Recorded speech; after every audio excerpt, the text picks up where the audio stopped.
아예 작은 상처 가지고 학부모가 전화하실 수도 있어요. 선생님 이거 어떻게 다쳤나요? 그런데 선생님은 모르시잖아요. 보이는 부분뿐만 아니라 보이지 않는 부분도 한 번씩 확인을 해보시면 좋을 것 같아요.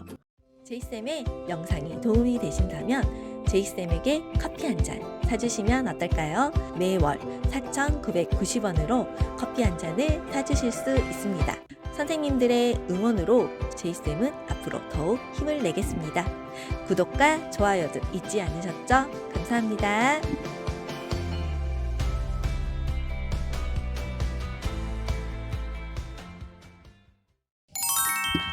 안녕하세요. 제이스입니다. 제가 이렇게 잠옷을 입고 있는데 오늘따라 너무 피곤하더라고요. 그래서 자려고 누웠다가 우리 초인 선생님들께서 그래도 제 영상을 기다리고 계실 텐데 한 가지라도 팁을 얻어가시면 좋을 것 같아서 이렇게 잠옷 차림으로 자리에 앉았어요. 저도 이제 5살까지 어린이집에 아이를 데리고 다니다가 6살이 되어서 유치원으로 입학을 시켰고요. 그래서 우리 아이도 적응 기간이거든요. 첫 사회생활을 6살 때 하고 있어요. 그런데 막상 적응하는 게 쉽지가 않더라고요. 야무진 친구라 잘할 줄 알았더니 아침마다 울고불고 해서 조금 걱정이 되더라고요. 우리 선생님들도 첫 출근해서 지금까지 며칠 되지 않았는데 어떻게 적응은 잘 하고 계신가요? 선생님들도 적응을 하는 과정에 우리 신입생 아이들까지 적응을 시켜야 하니 너무너무 힘드시죠? 그래도 선생님들 파이팅 하시게요. 이제 우리 아이들의 울음소리가 조금씩 줄어들고 있을 거라고 생각을 해요. 그러다 보면 우리 아이들이 다른 친구와 놀잇감을 가지고 놀던지 아니면 조금 적응한 친구들은 어린이집에서 가정에서 했었던 모습대로 놀기 시작할 텐데 이제부터 중요해요. 선생님들, 내가 아무리 교육을 잘하고 내가 학부모와 상담을 잘 할 수 있을지언정 아이가 다치면 그 공이 다 사라져 버려요. 와. 그래서 아이들이 다치지 않는 게 가장 중요하죠. 선생님들도 알고 계시죠? 그러면 우리 아이가 다치지 않게 하려면 어떻게 해야 될까요? 아이들은 다수이기 때문에 선생님이 모든 다툼 상황을 다 막을 순 없어요. 그렇지만 우리가 예방을 미리 해두는 건 필요하잖아요. 그래서 우리 반의 모서리 부분, 특히 아이들은 이마부터 넘어지거든요. 그래서 이 이마가 넘어질 때 다칠 수 있는 공간, 특히 교구장에서도 제일 아래 칸에 다칠 때가 많더라고요. 그래서 아래 칸까지 모서리 방지가 잘 되어 있는지, 그리고 책상에도 모서리 방지가 다 되어 있는지 한 번 더 살펴보시면 좋을 것 같고요. 우리 반에 공기청정기가 바닥에 이렇게 놓여 있잖아요. 그러면 이 공기청정기도 아이들이 밀면 다 미뤄지잖아요. 그렇기 때문에 공기청정기 옆면에다가 찍찍이와 보드리를 붙이시고 교구장이나 벽면에 이 부분을 이렇게 밀착을 시켜주세요. 그러면 조금 더 흔들거리지 않고 고정이 되거든요. 또 교구장도 힘이 조금 약한 교구장들이 있어요. 아이들이 조금 이렇게 기대서 힘을 조금 주면 함께 넘어가기도 하거든요.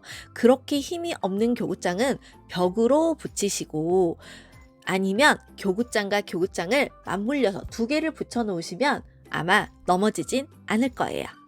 그리고 바퀴가 있는 교구장 같은 경우는 유아반 같은 경우는 상관없잖아요. 왜냐하면 이렇게 수시로 교실 구조를 바꿔주면 아이들은 정말 좋아하거든요. 그런데 영화반 같은 경우는 굳이 바꿀 필요가 없이 고정으로 위험하지 않게 놓으면 되니까 그 바퀴를 나사를 빼주시면 돼요. 그러면 좀 더 흔들거리지 않고 바닥에 고정이 돼 있을 거라고 생각해요. 습관적으로 꼭 체크를 하셔야 되는 건 우리 문 손잡이에 있는 손끼임 방지, 있으시죠? 손길 방지를 선생님이 교실 문을 나오는 순간에는 항상 돌려놓는 거 잊지 마세요. 선생님이 없는 상황에서 어떤 아이가 문을 열었는데 어떤 친구는 그 문을 닫으려고 해요. 실갱이를 하고 있는 사이에 어떤 다른 친구들은 그 문에 손을 낄 수가 있거든요. 그러면 친구들이 다 나오지 않을까? 네, 나올 수 있어요. 나올 수는 있지만 그 문틈에 손이 끼게 되면 이거는 정말 어떻게 대처가 조금 불가능할 정도로 손이 많이 껴서 다칠 수가 있기 때문에 선생님들 최대한 교실을 비우지 않는 것도 중요하지만 손끼임 방지를 해놓으시고 나오시는 방법이 있고요. 또 화장실을 가셨을 때도 화장실 문을 손끼임 방지로 이렇게 해놓으시고 안에 들어가셔서 아이들을 이렇게 케어하시면 좋을 것 같아요. 간혹 선생님이 아이들을 급하게 막 손을 씻기거나 치카를 봐주고 있는 사이에 다른 친구들이 문을 가지고 장난을 할 수도 있거든요. 그리고 지금은 코로나로 인해서 개인 물병을 사용하도록 하고 계시죠. 그 물병에 가정에서 물을 담아오는 친구가 있고 담아오지 않는 친구가 있어요. 그럴 경우 아이들이 오고 나서 그 물을 채우려고 하면 선생님들 교실을 또 비우게 되시잖아요. 그렇기 때문에 교실에 물병 큰 거에다가 하나 물을 담아 오셔서 아이들이 등원하기 전에 준비를 해 놓으신다면 아이들의 물병에 물을 담아 주실 수 있을 거라고 생각을 해요. 또 간식이나 점심을 가지러 가야 되는 경우가 있잖아요. 그럴 경우에는 유독 문을 가지고 장난하는 친구 또는 선생님이 보지 않는 상황 또는 보는 상황에서 다른 아이에게 공격적인 행동을 하는 친구가 있다면 그 친구를 꼭 데리고 가세요. 이 친구를 데리고 갔다 오면 조금 시간이 지체될 것 같아서 선생님들께서 머뭇거리실 수도 있는데 내가 없는 시간에 그 자리에서 어떤 일이 일어나는지 선생님들은 알 수 없고요. 그 친구로 인해서 어떤 친구로 인해서 이 아이가 다쳤는지 영화반의 경우는 정말 알 수가 없어요. 다툼 현장을 만들지 않기 위해서는 조금 공격적인 행동을 취하는 아이, 그런 인지가 발달하지 않아서 다른 친구에게 의도적이진 않지만 아픔을 주는 친구, 공격적인 행동을 하는 친구는 꼭 데리고 다니시면 좋을 것 같아요. 그런데 우리 반에 공격적인 행동을 하는 친구가 2명 이상이다고요? 그러면 그때그때 아침마다 컨디션을 보고 이 친구가 오늘은 컨디션이 많이 안 좋구나, 누가 건들면 안 되겠구나, 이런 친구가 있잖아요. 그럼 그 친구를 꼭 데리고 가시던지 아니면 내가 잠깐 가지러 가는 사이에 옆반 선생님한테 잠깐만 부탁드려 보시면 어떨까 싶어요. 그리고 선생님, 이것도 팁인데 우리가 그 점심 배식판이라든지 간식을 조리사 선생님이 배동해 두지 않으시고 선생님이 가지러 가야 되는 경우가 많잖아요. 그런데 우리 조리사 선생님과 친분을 좀 쌓아 넣으시면 좋아요. 그리고 가서 조리사 선생님께 말도 조금 이렇게 붙이시고 힘드시죠? 이러시면서 그 조리사 선생님의 노고도 조금 알아주시고 오늘 점심이 너무 맛있어서 아이들이 정말 잘 먹었어요, 이렇게 칭찬도 해주시면서 조리사 선생님과 좀 친분을 쌓으시고 우리 반에 조금 공격적인 아이들이 많을 경우에는 조리사 선생님께 부탁을 해봐도 괜찮아요. 선생님, 제가 이걸 가지러 와야 되는데, 또는 간식을 먹고 나서 그 그릇을 조리사 선생님께 갖다 드려야 되잖아요. 그런데 선생님, 제가 좀 늦었죠. 저희 반에 조금 위험한 공격적인 아이들이 많아서 제가 자리를 비우면 이 아이들이 다칠 것 같아서 제가 올 수가 없더라고요. 이렇게 솔직하게 이야기를 하시고 우리 반 아이들의 상황을 알려주신다면 조리사 선생님이 불평불만하지 않고 간식 접시를 찾으러 오시기도 하더라고요. 그래서 선생님들께서 한번 조리사 선생님과 친분을 쌓는 것도 필요한 것 같아요. 아이들이 다쳤을 때 원장 선생님께 보고를 해야 되는 상황이 있어요. 상처가 나는 경우, 특히 얼굴을 핥혔을 때 그리고 얼굴에 멍이 들었을 때, 물린 상처는 얼굴뿐만 아니라 온몸에 어디든 상관없이 물렸을 때는 꼭 원장님께 보고를 해 주셔야 되고요. 아주 가벼운 스크래치가 나더라도 이 친구가 한 번이 아니야, 두 번, 세 번 이렇게 작은 스크래치. 엄마는 이거 어디서 다쳤나요? 하는데 막 이런데 조그맣게 스크래치. 선생님이 봤을 때는 별거 아니지만 이 아이 엄마가 느꼈을 때는 아주 큰 사건이거든요. 그런데 이 사건이 어제 그러고 오늘 그러고 내일도 그래요. 연속 3일 막 이럴 경우에는 어머님들이 되게 예민해지시거든요. 그러다 보면 원장님께 바로 전화가 들어가요. 그렇기 때문에 선생님들께서 미리 원장님께 보고를 하시는 게 좋아요. 보고를 하면 괜히 내가 교사로서 자질이 없는 것 같고 혼이 나면 어쩔까 하고 걱정되시기도 하실 거예요. 그런데 이 보고를 하지 않는 상황에서 학부모의 민원이 발생하게 되면 그땐 정말 일이 더 커지게 돼요. 원장 선생님이 앞뒤 상황을 모르고 학부모의 전화를 받게 되시면 누구의 편을 들어야 될까요? 선생님들 이때 서운해하지 마세요. 원장님은 당연히 학부모의 말만 들었기 때문에 그리고 이미 화가 나서 학부모가 민원 제기를 하시는데 거기다 대고 아니에요. 선생님이 잘 보셨을 텐데 이렇게 말을 하실 수는 없어요.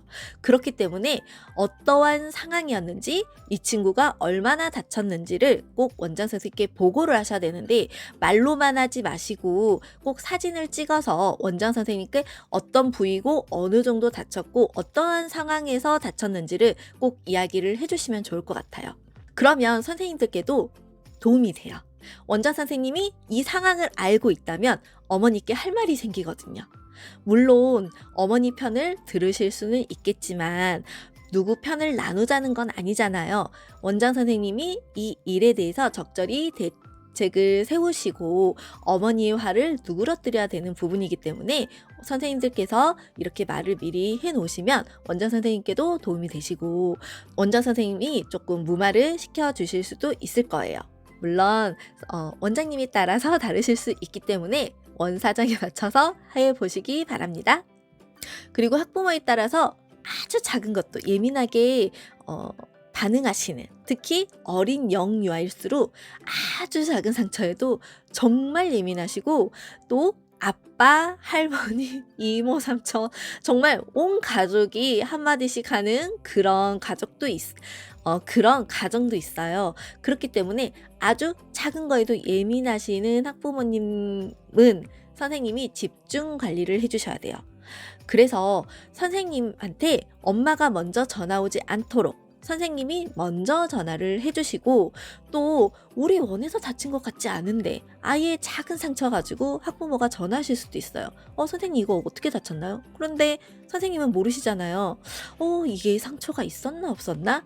그래서 아침에 등원하면 특히 예민한 이런 아이 같은 경우 또는 우리 반 전체적으로 보이는 부분뿐만 아니라 보이지 않는 부분도 한 번씩 확인을 해보시면 좋을 것 같아요.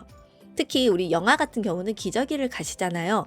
그럴 때 기저귀 아랫부분을 선생님들 바지를 벗기시는데 그 부분뿐만 아니라 배라든지 등이라든지 어깨라든지 목 주위까지도 한번 살펴보시면 좋을 것 같고요. 아침에 아이가 등원했는데 이 부분에 스크래치가 나 있거나 좀 상처가 있거나 이런 부분은 아침에 오자마자 사진을 찍어 놓으세요. 그리고 어머니께 어머니 상처가 나 있던데 어떻게 다쳤을까요? 라고 질문을 해 놓으시면 엄마도 이건 원에서 다친 게 아니라 집에서 다쳐갔구나 라고 생각하실 것 같아요. 그리고 우리가 여름이 되면 모기 모기와의 전쟁이에요. 그래서 어머님들은 모기가 집에는 없는데 어린이집에서만 물려왔다고 생각을 하시더라고요. 그러나 집에서 어린이집에 오는 시간 동안 물릴 수도 있고요. 걸어서 도보로 오는 친구들 또는 엄마 차에서 물릴 수도 있고요. 또는 어린이집 차에서 모기가 물릴 수도 있어요. 그래서 선생님들께서도 모기가 많은 시기에는 아이의 모기가 물린 상태도 한번 확인해 보시면 좋을 것 같아요. 특히 엄마가 등하원을 시키는 아이 같은 경우는 등원했을 때 보시고 어머니 이건 무슨 상처일까요? 라고 바로 물어보시면 좋고요. 우리가 학교에서 교육 과정 위주로 배웠는데 막상 출근하고 나시니 선생님들 할 일이 너무 많으시죠. 내가 아이들만 잘 본다고 되는 게 아니라 아이들의 준비물도 잘 챙겨야 되고 학부모와 소통도 잘해야 되고 아이가 다쳐서도 안 되고 또 아이를 잘 먹여야 되고 놀아줘야 되고 잘 적응시켜야 되고 사진도 잘 찍어야 되잖아요. 정말 선생님들 할 일이 너무 많으시죠. 또 서류도 해야 되잖아요. 그래서 이 부분들을 하나하나 다 배워 가셔야 되는데 선생님들 다 하실 수 있어요. 모두 다 그렇게 배워 나가면서 조금씩 조금씩 성장해 나가고 특히 이렇게 제이쌤의 영상을 찾아보시는 선생님들은 배움에 대한 열정이 많으시고 항상 노력하시는 선생님이라고 생각하기 때문에 앞으로 전문가다운 보육교사가 되실 거라고 생각합니다. 선생님들 오늘 하루도 수고하셨습니다. 지금까지 제이쌤이었습니다. 선생님들 수고하셨어요.